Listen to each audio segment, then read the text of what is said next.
What's up, guys? It's your boy Ed, and coming off a crazy week of Summer Games Fest where we were just getting game after game after game, I caught almost every single trailer. I caught almost every single presentation that happened during the Summer of Gaming through IGN, and it was amazing. And I had to narrow down almost 300 games on IGN's page into my favorite 10, which I'm going to talk about right now. So this video is going to be about the top 10 games that I saw revealed during the Summer of Gaming through all the presentations.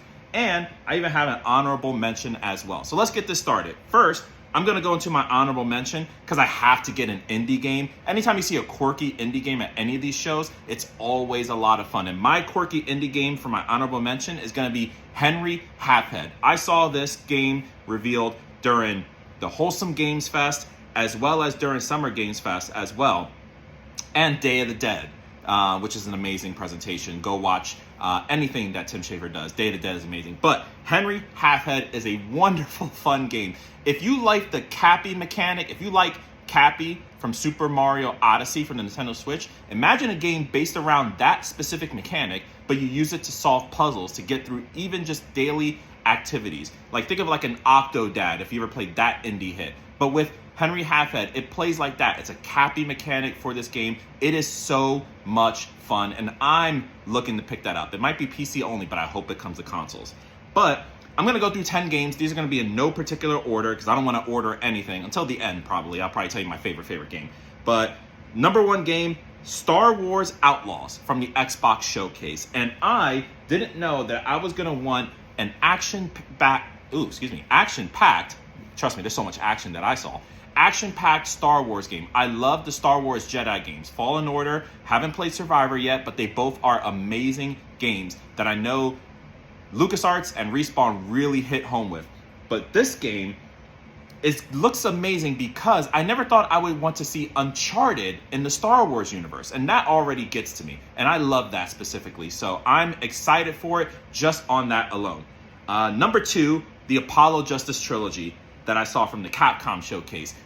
Full remasters of 3 Ace Attorney games, the Apollo Justice game and both of the 3DS games, Spirit of Justice, and I forget what the other one's called.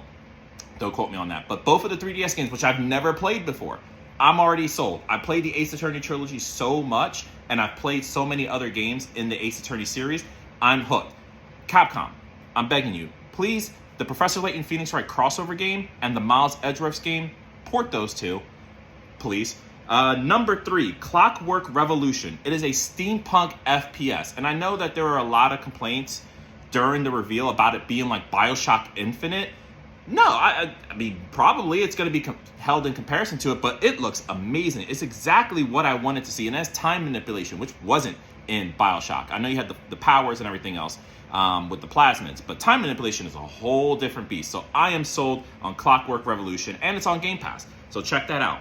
Number four is Lysfanga, the Time Shift Warrior. Now, it has a style similar to like a Hades. So it has that isometric view with a hack and slash, and that already is something that I love. Hades is a lot of fun. But my draw for this game is the fact that when you get spawned in the world, you actually have the ability to die and respawn, but with your clone as well. So you solve puzzles and go through action sequences with you and all of these different time clones to get through the world. That sounds amazing. So it avoids that permadeath situation that Hades goes through. And Hades is too hard for me. I'll admit that. Trust me. Number five, Prince of Persia: The Lost Crown. And I was hoping so much to see Prince of Persia: The Sands of Time remake, but I know I wasn't going to get that. But I was excited that we were going to get another Prince of Persia game. And people, I don't know, people are so weird online with Ubisoft and all the other games. But Prince of Persia: Lost Crown looks amazing. Like it's a classic side-scrolling action game. I'm sold on that, absolutely.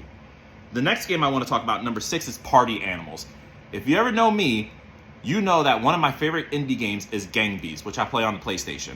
And it's on PC as well. And it's one of the streamer hits. Before Among Us got really big, Gang Beasts was great. It's like this ragdoll party game where you try to eliminate people from the world. So much fun. And Party Animals seems like it's going to follow that same suit. I am so sold on that. Please go check it out. Number 6, Spider-Man 2, obviously. Come on, Spider-Man 2 looks amazing. I'm so hyped for it. You can switch back and forth between Peter and Miles at the drop of a dime, so that already kind of gives me vibes of like GTA 5. But the world is so expansive. There's going to be multiple enemies, multiple new locations. I am so hyped. And it gives me a chance to replay Miles Morales too. So I'm gonna go back and check that out.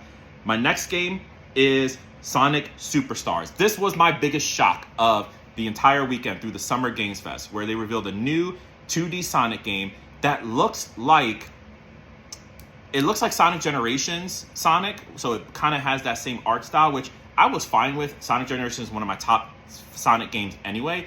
But the developers have said that it's going to play like Sonic Mania as well. So if I have Sonic Mania physics in my Sonic Generations, sold. And it's 4-player co-op. You can play as Tails, Knuckles, and Amy all at the same time. So I'm curious to see how that's going to work out in a Sonic game. So it's going to play, I guess, like New Super Mario Bros. U.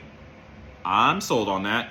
And my last game that I have to talk... Oh, wait, no, one more game before my top one. Assassin's Creed Mirage. Look, Assassin's Creed, I like it. I haven't really gotten into it that much because the last one I played was Assassin's Creed 3, which is one of my favorite ones during the American Revolution. That was one of my favorite Assassin's Creed games. So I've missed out on so much of the Assassin's Creed franchise. So this might give me a chance to catch up. And it's that true to roots Assassin's Creed game. So if it plays like that, I'm sold. And it's actually coming out at a cheaper price than any other game too, which is great. $49.99 instead of $69. Awesome. And I have to save this as the best for last, obviously. Mortal Kombat 1. I'm putting down this notebook. Mortal Kombat 1 looks freaking amazing. And it's exactly what I want in a Mortal Kombat game. And something that I didn't know I would expect.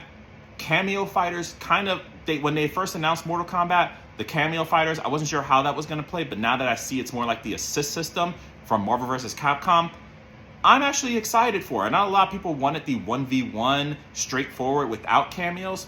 I'm curious to see it, and you just don't use it if you don't have to. But the graphics, oh my God, it looks like the best Mortal Kombat game I've ever seen. And Mortal Kombat 11 was amazing looking too. And this game, Mortal Kombat 1, with the more realistic visuals, the more realistic engine, the new looks for all the characters, the new backstories for all the characters because it's a new timeline. Oh my God, it's going to be so amazing. And I am so hyped for Mortal Kombat 1. Out of all the games that I just talked about, that's my number one buy. But you might see a couple more that I purchased this year and next year, of course. So those are my top 10 games.